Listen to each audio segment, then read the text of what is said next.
Sachin ji sound हरगामा DJ master Sanjeev ji का mobile number है 99212116।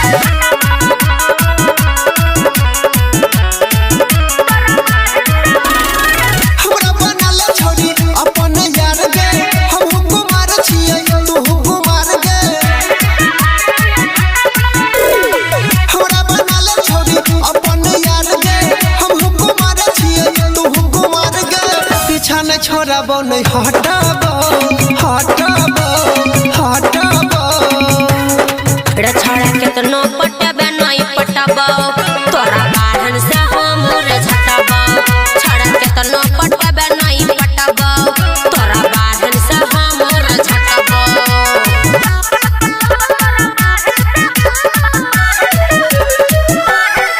अपना नाम सुनिए सचिन जी साउंड हरगामा राजा संजीव जी। तोरा जैसन पतकर छोरा मार छ हमारा लाइन रे कतबो मारै छौ लाइन लेकिन हम ही करबौ साइन गे चूल्हे में चोट।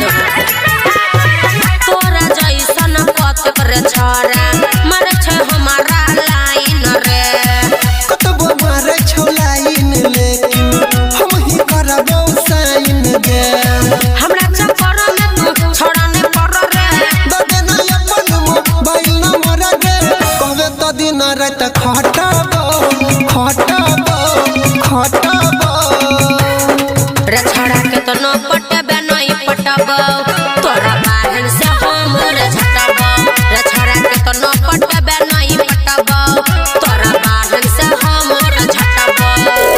मिटलिंग मास्टर राजकुमार सुंकरपट्टी मिटलिंग मास्टर राजकुमार सुंकरपट्टी गाना मिक्सिंग करवाने के लिए संपर्क करें 9192822354। बोले छही तू बराबर बोले बन छाना बाबर रे जे कहबी पूरा क देबो जन तोहर खुआब गे अपने तो भिखारी छ।